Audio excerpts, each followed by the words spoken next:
हमारे अंदर आचरण पवित्र नहीं होंगे, भोजन पवित्र नहीं होगा, विचार पवित्र नहीं होंगे, तब तक हम शांति से नहीं रह पाएंगे, हम चैन से जी नहीं सकते। देखो ना, नहीं डिप्रेशन का कारण क्या है?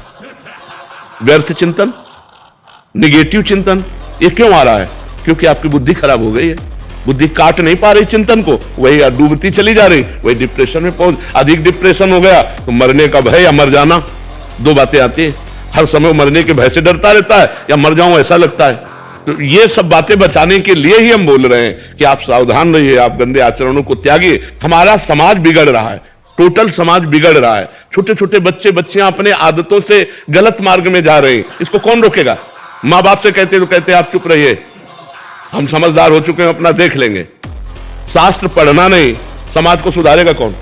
समाज किससे सुधरेगा? तो हमारे समाज में आप खुद इतने लोग बैठे हो, देखो आज हमारी समाज की दशा क्या हो रही है। लड़के बच्चे आज वर्तमान को देख रहे हैं, वर्तमान में भोग मिल रहा है, वर्तमान में सुख मिल रहा है, लेकिन उसका भविष्य देखो, तुम्हारा भविष्य क्या होगा? तो भविष्य की तरफ देखने के लिए अध्यात्म होता है, और अध्यात्म है नहीं दिमागों में। तो इसलिए बहुत सावधानी का हमारा जीवन होना चाहिए। अभी एक लड़का एक लड़की से बोला हमारे साथ ब्याह करो, उसकी गर्लफ्रेंड थी, उसने ना कर दिया, गोली मार दिया और अपने को सुसाइड कर दिया। गए ना दो बच्चे, बुद्धि की हीनता में दो जाने गई। अब क्या मर जाना किसी समस्या का समाधान है क्या? अब यह बुद्धि कैसे सुधरेगी? दिया विनय सिखाती है, अपनी माता पिता की झुक करके आज्ञा का पालन करना। माता पिता प्रभु गुरु के बानी, बिना ही विचार करी शुभ जानी। माता पिता कभी अपने बच्चों का अशुभ नहीं, वो कोई राक्षस हो बात अलग है, नहीं तो कोई अशुभ नहीं करता, अपने बच्चों को बढ़ाना ही चाहता है, सुखपूर्वक उनका जीवन कटे, ऐसा ही शिक्षा देता है। तो माता पिता गुरु संत इनकी वाणी को सुन करके अपने जीवन में उतारे तो हमारा अध्यात्म भाव पुष्ट हो, तो हमारी दुर्गति रुके। भगवत प्रेम तो बहुत ऊंची बात है, पहले मनुष्यता आ जाए। एक लड़की यहां बैठ के कह रही थी कि हम अपनी दादी को नशे की गोलियां खवाती हूं और शराब पीती हूं और नए पुरुष से रोज भोग करती हूं, क्या मेरा कल्याण हो जाएगा? कै साल की हो? तो बताए 17 साल की।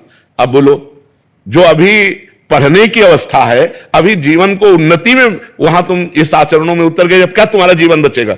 जो सत्संग सुन रहे हैं, जो शास्त्र को जान रहे हैं, उनकी बुद्धि तो चैन लेने नहीं दे रही, लेकिन जो धर्म विरुद्ध है उनकी बुद्धि क्या करेगी? अगर हमारी बुद्धि शुद्ध नहीं रहेगी तो हमसे ऐसे आचरण कराती रहेगी, जिससे हमारा भी जीवन नष्ट होगा और दूसरे का भी जीवन नष्ट होगा। तो हमें भगवान का आश्रय लेकर शास्त्रों के अनुसार जीना चाहिए, जिससे हमारी बुद्धि पवित्र हो, हम खुद चैन से जी सके और दूसरों को भी चैन से जीने का अवसर दे।